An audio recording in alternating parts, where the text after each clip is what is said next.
Bom pessoal, vamos para mais uma aula de conjuntos. O tema agora é subconjuntos. Então é uma parte bem importante, a gente vai aprender algumas coisas e fazer alguns exercícios também. Lembrando que o material da aula está no link da descrição do vídeo, tá bom? Você pode abrir, imprimir e estudar pelo material que está na descrição em PDF. Então vamos lá. O que vem a ser um subconjunto?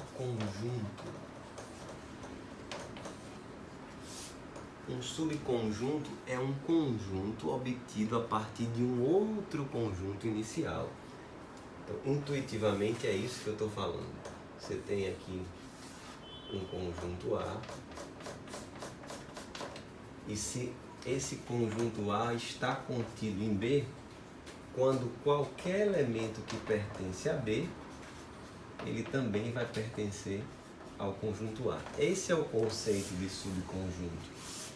É importante que você primeiro entenda a ideia intuitiva e depois tente passar para essa linguagem matemática. Eu sei que ela é meio complicada no início, mas o A está contido em B, quer dizer, o A é um subconjunto de B.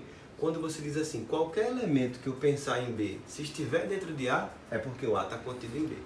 Beleza? Então, essa é a ideia natural. Agora vamos pensar de maneira intuitiva, um conjunto A é subconjunto de B se ele está totalmente dentro do conjunto B. É uma ideia mais simples. Então, eu vou dar um exemplo aqui. Aqui você tem um conjunto A, 1, 2, 3, 4. E vou colocar, por exemplo, aqui um subconjunto. Esse é um subconjunto. Esse é outro subconjunto. Esse é um outro subconjunto. O vazio também é subconjunto. E aí você pode assistir, inclusive, nossa aula anterior, que eu falo especificamente sobre o conjunto vazio e demonstro que o conjunto vazio está contido em qualquer conjunto, tá? Então, o vazio também está contido. Existem outros subconjuntos, mas a ideia básica de subconjunto é essa, tá bom? Então, primeira coisa, todo conjunto contém um conjunto vazio. E outro detalhe é que todo conjunto é subconjunto dele mesmo, né? O próprio conjunto está contido nele mesmo. Eu poderia, deixa eu ajeitar aqui para ficar mais fácil de organizar.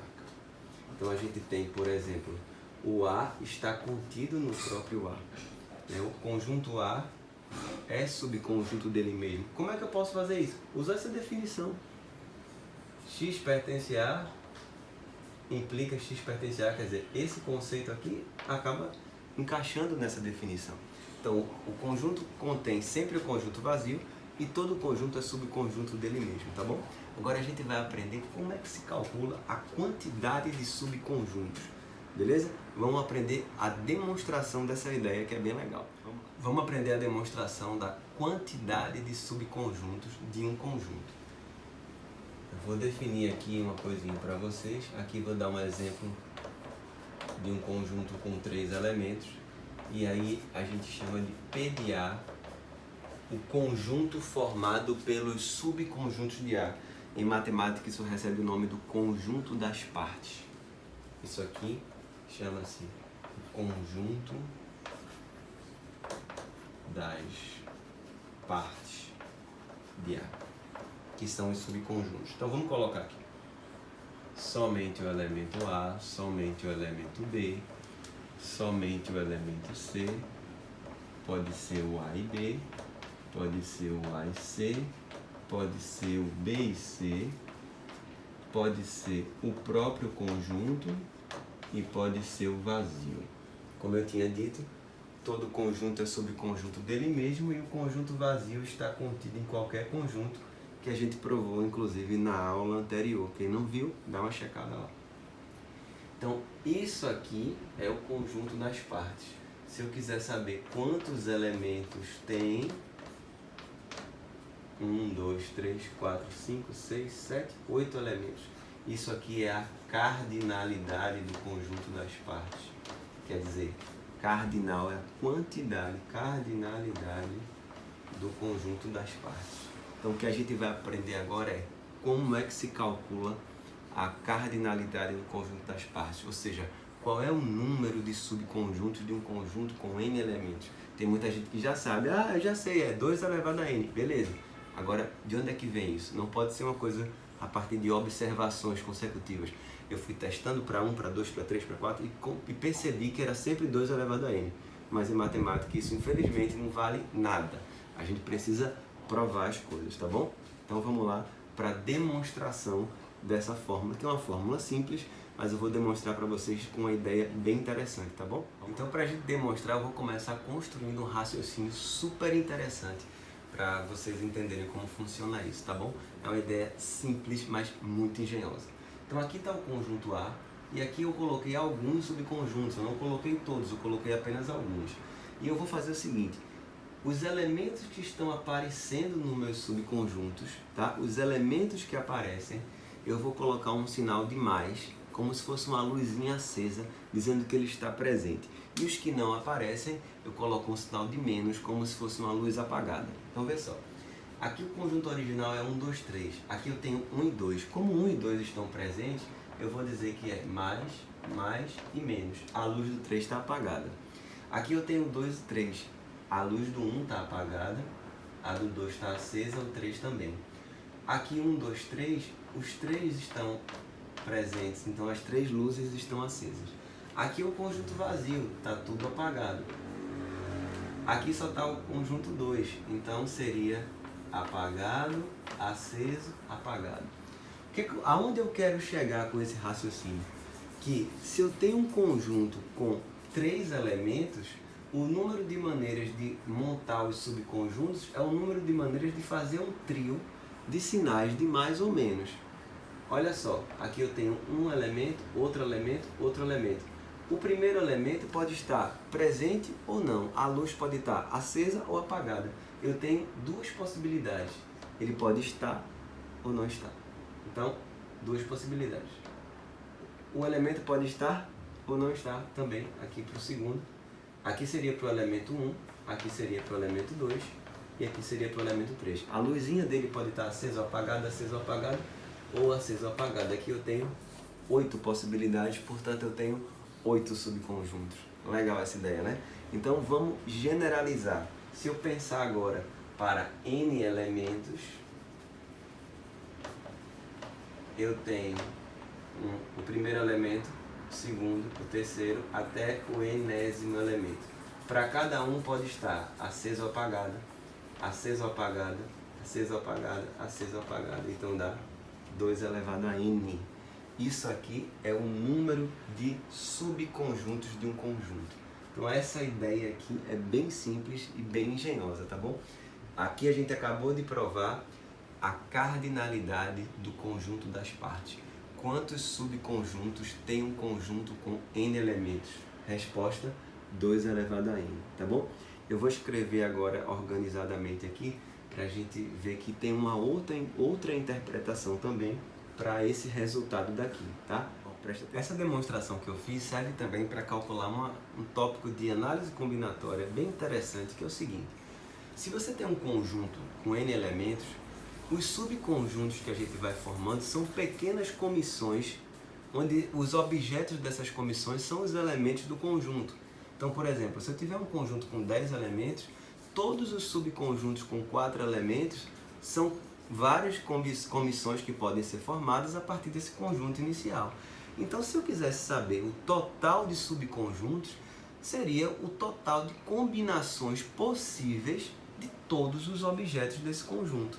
Ou seja, se você tem n elementos, a gente já demonstrou, inclusive, qual é o resultado. É 2 elevado a n, está provado.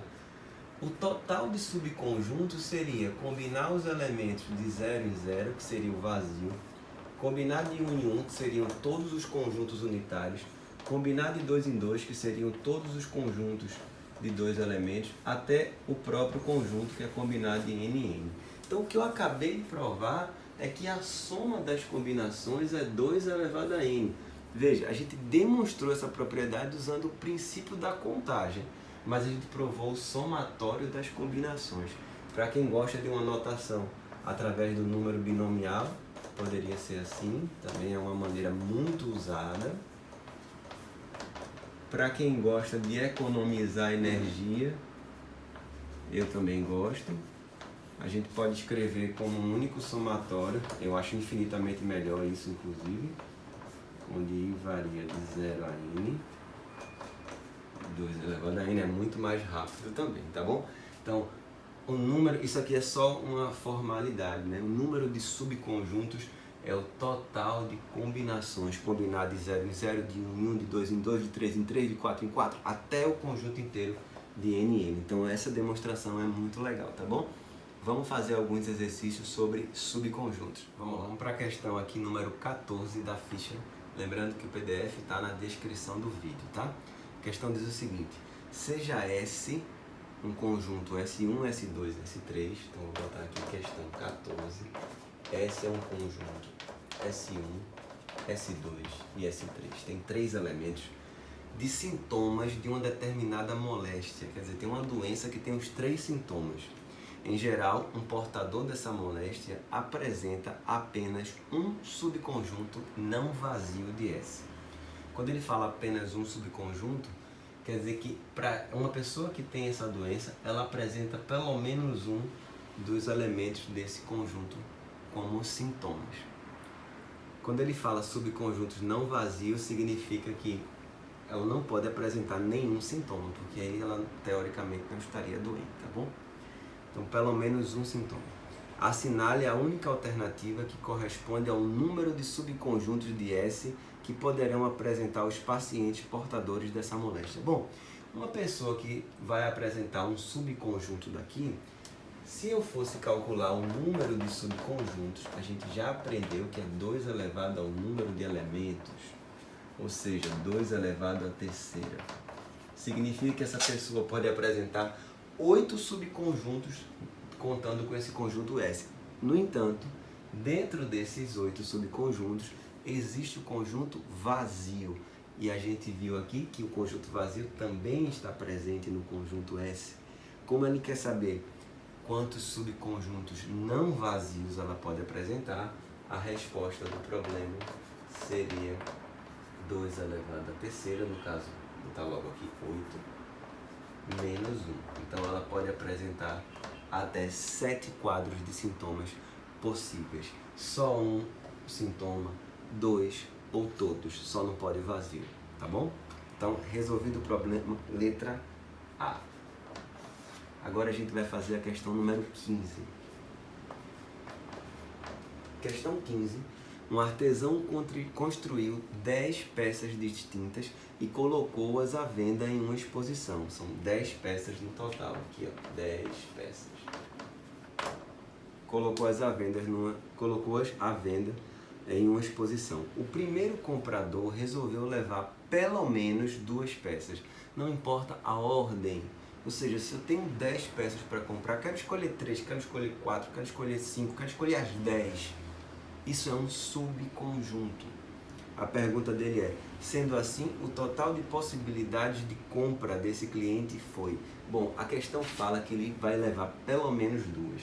Se a gente fizesse, vamos pensar, se a gente fizesse 2 elevado à décima, o que dá 1024, eu teria todos os subconjuntos possíveis, ou seja, eu teria todas as maneiras de ele levar desde nenhuma peça, eu sei que isso parece não fazer muito sentido, mas levar 0 peças também está contando aqui, até levar todas as peças. Mas o problema diz que ele quer levar no mínimo 2.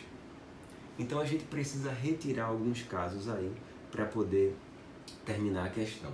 Primeiro eu vou tirar o conjunto vazio. O conjunto vazio, que seria 1 apenas. Então eu tiro um caso aqui, 2024. E eu também tenho que tirar os conjuntos unitários. O que são os conjuntos unitários? São todas as maneiras dele levar um único objeto, só a primeira, só a segunda, só a terceira, só a quarta, só a quinta ou só a décima. Quantas possibilidades eu tenho? 10. Só o primeiro, só o segundo, só o terceiro, ou seja, todas as maneiras possíveis de você escolher uma única peça. Como são 10 no total, só existem 10 possibilidades, tá bom? Então ele fala no problema, deixa eu só repetir essa partezinha aqui, ó, voltei. O comprador deseja levar pelo menos duas. Então ele não quer só o seguinte, nem o vazio nem os unitários, conjuntos unitários. Botou essa aqui. Então qual vai ser a resposta? 1024 são todas as possibilidades. Agora eu vou retirar o que eu não quero. Nem a primeira, nem a segunda possibilidade. Portanto, dá 1013. 1024 menos 11, 1013. Isso está na alternativa, deixa eu ver aqui, a alternativa que está aqui é letra C, tá bom? Então, gente, essa foi nossa aula sobre subconjuntos, vimos definição, demonstramos a fórmula da cardinalidade e vimos esses dois exercícios, tá bom? Até a próxima!